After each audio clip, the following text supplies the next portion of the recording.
This is one that will baffle even the most die-hard mystery lover like me. Did you know that in 1959, 9 experienced hikers mysteriously died in the Ural Mountains, and to this day, no one really knows what happened?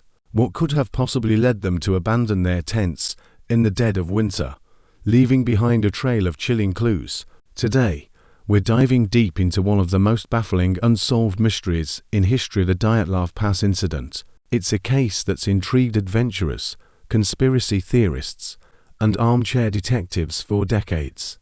What happened to those hikers? Why were they found in such strange circumstances? This incident has not only haunted families, but has also sparked countless theories and speculations. So, buckle up as we explore the eerie details behind this chilling event. Let's set the stage. It was January 1959, and a group of 9 hikers, led by Igor Dyatlov, set off on a skiing expedition in the Ural Mountains of Soviet Russia. These weren't just any hikers, most of them were students or graduates of the Ural Polytechnical Institute, with a wealth of experience in winter trekking. They were all Grade 2 hikers, the second highest certification in the Soviet Union. The group was excited, eager to conquer the treacherous slopes and document their journey. Their goal was to reach Otorten, a mountain that would later become infamous. After a few days of trekking, they faced unexpected weather conditions that would change everything. Unfortunately, they veered off course, leading them to an area now known as Dyatlov Pass. The group originally had 10 members, but had been approved for 11. A last-minute addition was a stranger to them in Semyon Zolotaryov. Some would go on to say that he was a KGB agent. One of the original group dropped out, leaving 9 members. The hikers set out on January 27th. Just a few days in, one of the members had to turn back due to arthritic pain. He also had a heart defect. Now they were down to 9 hikers. So, here's where things get really spooky. After a few weeks of not hearing from the group, families grew worried and alerted the authorities. A search party was dispatched, and on February 26th, rescuers stumbled upon the hikers' abandoned tent, and what they found next was chilling. The tent was ripped open from the inside, and footprints led away into the snow. Barefoot somehow, they had fled into the freezing cold without proper clothing. As rescuers continued their search, they found the bodies scattered in the area, some just a few hundred yards from the tent. The hikers had apparently fled their tents, with some not dressed against the elements, which included sub-zero temperatures and heavy snowfall. But the real mystery lies in how they perished. Some had severe injuries that resembled those from a car crash, yet there were no signs of struggle or animal attacks. 2 bodies were found wearing only underwear and no shoes. Another suffered from blunt force trauma, one from burns, and one had vomited blood. Some of the hikers' clothing was found to be radioactive. Officially, 6 died of hypothermia, 2 from chest trauma, and 1 with skull damage.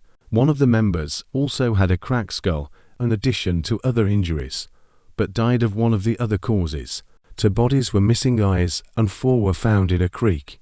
3 had soft tissue damage to their heads and faces. 1 body had no tongue. Another was missing their eyebrows. Some of the clothing and bodies were radioactive, with a number of the bodies described as being severely tanned. Thanks to diaries and cameras found at the campsite, it was determined that on January 31st, the group stopped at the edge of a highland area. They dropped off food and supplies in a wooded valley as they prepared for the ascent through the pass. They began to hike through the pass. They intended to go over the pass and make camp on the other side. They deviated from their planned course, probably because they lost their way. By the time they realized their error, daylight was waning and they decided to set up camp on the mountain. A safer decision would have been to go down the slope to the trees just a mile away. The trees would have offered some shelter from the winter weather. In the aftermath of the incident, the Soviet authorities faced intense scrutiny.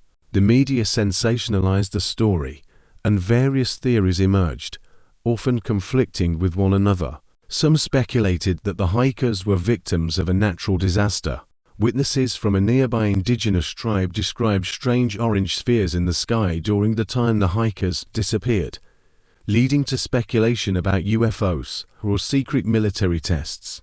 Theories began to swirl, ranging from an avalanche to a Yeti attack, but with no clear resolution. This incident remains a haunting enigma. The government was tight-lipped, leading to conspiracy theories about cover-ups. Investigators struggled to piece together the puzzle. With so many conflicting reports, it became challenging to discern fact from fiction. After the initial investigation, the authorities concluded that the hikers had passed due to a compelling force, but they never specified what that force was.